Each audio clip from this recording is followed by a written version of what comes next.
Hi again. I haven't done a video for a few days, but I tried to start that Honda I mentioned in my last video and the petrol smells really old. I've drained it, but it'll start an easy start, but it won't keep running, so my next job on that is to take the carburetor off and give it a clean out. That Mantis, the one I sharpened the blade on, I used that today just to trim a hedge, and that is now done. It did have a bit of trouble restarting, but I had the wrong plug in it. It was like a Briggs & Stratton type plug rather than the smaller one like they put in the two-stroke. So I put one out of the other Mantis in it, and it seems to be a lot better now. So I've done that one. Yeah, here is the other Mantis, the one I want to keep. I've started that up. I had to put a new diaphragm in that. I'll just show you what the old one was like if I can. Try to. It was really sort of crusty and old and no give or movement in it at all. The primer wasn't pumping up any fuel whatsoever, so I had another kit, so I put that in it. I've just had that running, so I'll see if I can show you that now running.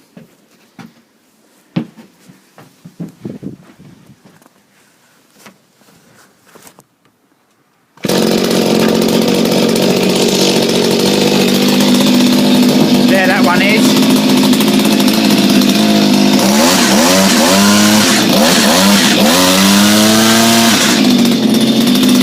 Bits run really good now, so that's done.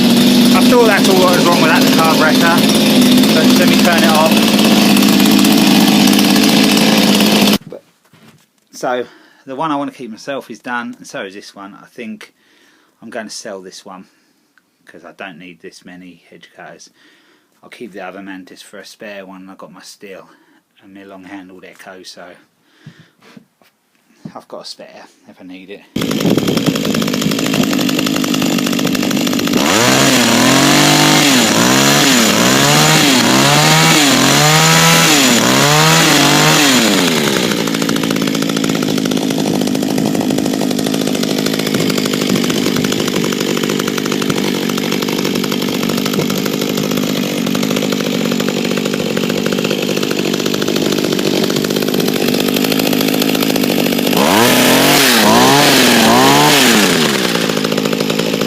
Briggs engines there. I'm just going to brake for parts.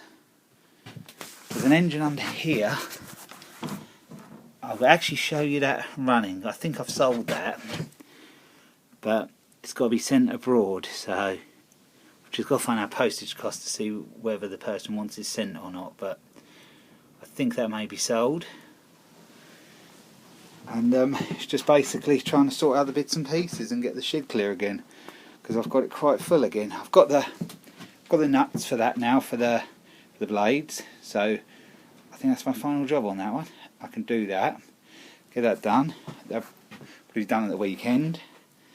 The weather is horrible at the moment. It was sort of quite nice earlier, and then we had hail and wind, and it's been a bit stormy, so it's not very nice. I've been doing a fence this week, and the mud has been absolutely awful. We're getting through it, but it's taken a while because it's just clay and it's all sticking to the digging tools. But we are getting through that, so I'm going to show you a little video of that when it's done, or when we're nearer to getting it done. So what I'm going to get on with now is to take the carburetor off of that. Yeah, I'm getting this ready to take the carb off now. I'll just show you how to do it if you don't know. Make sure you turn the fuel off there, and then there's them 3 bolts there. It's easy enough to get governor rods and whatever to get off, so they're always a bit tricky to get back on.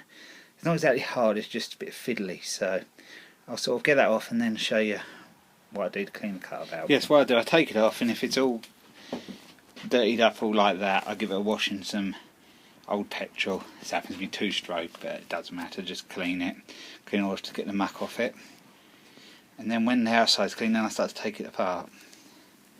I'll give it a wash now with the old petrol in it. You can see it's come up quite clean now. I haven't used any air, I just brushed it down, that'll be okay for the moment. So now I'll go ahead and take the bowl off the bottom. If you can see, that's probably the reason it wasn't going. It's all sort of rusty and horrible in there. doesn't look great, I'll give that a clean out best I can.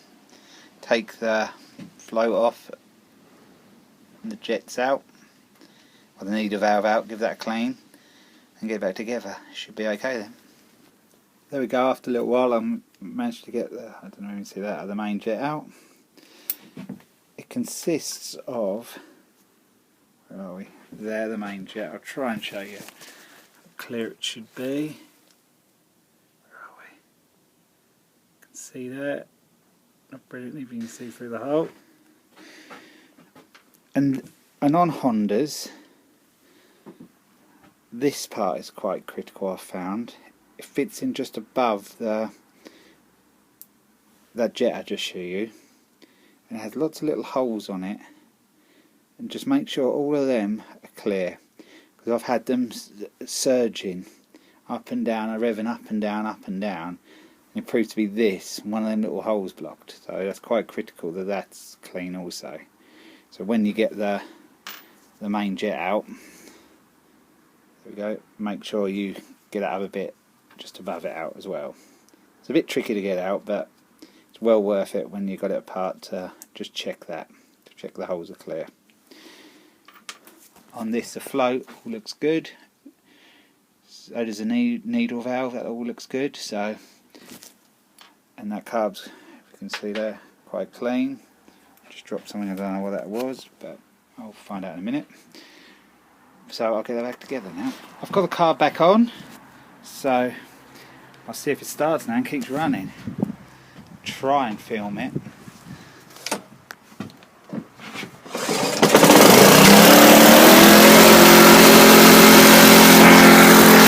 Started, but the governor just wasn't working at all, so I think I know what it is. I looked, I didn't realise, but I've got another one here. Governor arm never had a spring on it. It's not on it at all. But I did notice there was a worn bit where that fits, so I'm not so sure whether I might have to have another carburettor, but I'll look into it and see what I can do. I've got the carb back off, and what I didn't realise is there's not even a butterfly in there. See, look, there's nothing in there at all, so no wonder it wasn't running right. And also there, where see that little bit worn out there? It's where the small spring off of the governor rod should go. So this carb is actually no good really. So I'll see what else I got, and then I'll go from there. I've routed for my shed of spare engines and that, and I have this one. Well, it doesn't say it. I remember writing on there that this had a bent crank also, so it's only really suitable for spares because I'm not going to put a straight crank in it. Some people straighten them, but it's difficult unless you've got a good tool to do it, so I'm not getting involved in that. But this should be this is a good carb because I had the engine running, so I know that this is okay. If you look there, you can see that spring that's missing off the other one, off the governor rod there, so I can put that on it. Also, I've had a bit of luck as I was searching around in the drawer. I managed to find that. Well, that looks to me to be a good clutch for that braid blade clutch for that other mower, so I never knew I had that. So, and also the bottom piece with the bearing and that, so I might just put the whole lot of that on and see what it sounds like. But I'm quite pleased with that because that piece alone in the UK is about £40, so that is a real bonus if it's okay. So I'll probably try that tomorrow or weekend. But I'm going to plod on and get this carb off and see if I can get that on the other mower, and then see if that will run properly.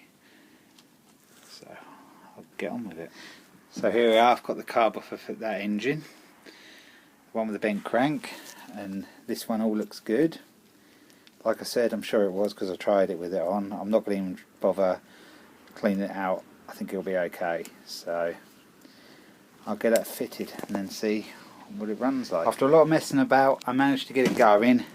It runs okay, it just surges up and down a bit. I'm not sure whether it could be the carb or I did slightly damage a gasket, so I'll have to look into that. Seems to run okay, but there's a bit of movement on the engine from, you can see, you can't probably see properly, but I think the engine bolts are loose.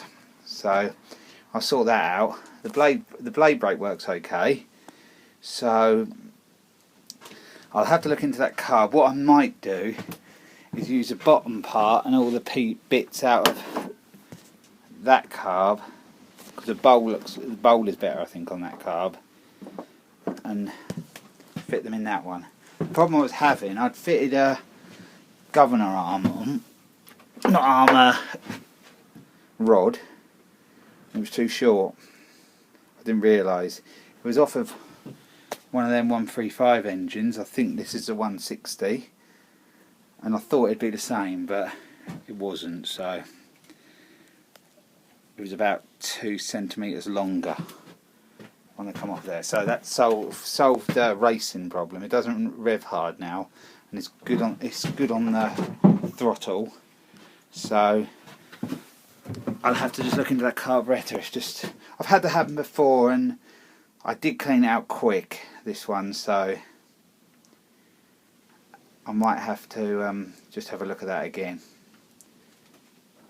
But there we are with this one. I'll probably leave this part 1 of this and then add a second part to it, because I want to have a look at the drive, because I think probably the problem with this was the engine. That's why it was stopped being used. So the drive's probably okay, but the belt is in poor condition. So I'll look at all that and see if I can get it running okay, and see if the drive works, and then it'll be a good mower. But this one has been a bit of a pain, because that carb has come off about 3 or 4, about 4, must have been about 4 times, and they're not the easiest ones to take on and off. They're just so fiddly, but it's back together now, and it does run.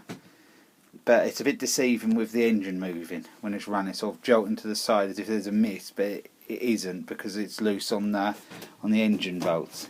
Then you can't quite see, but I've had that happen on Honda before, so I'll look into that. But anyway, yeah, I'll leave the video here now. I'll be along with an update soon. Oh, just one other thing before I go. Always a good tip when you're starting a mower, in case the off doesn't work, because like I did earlier, it just revved and I had to pull the spark plug cover off with my hand. Just put a cable tie around it, because at least you can just pull it off quick if you need to. So that's just a little quick tip. So yep, like I said, I'll leave it here now. I'll be along with an update soon. Thanks for watching.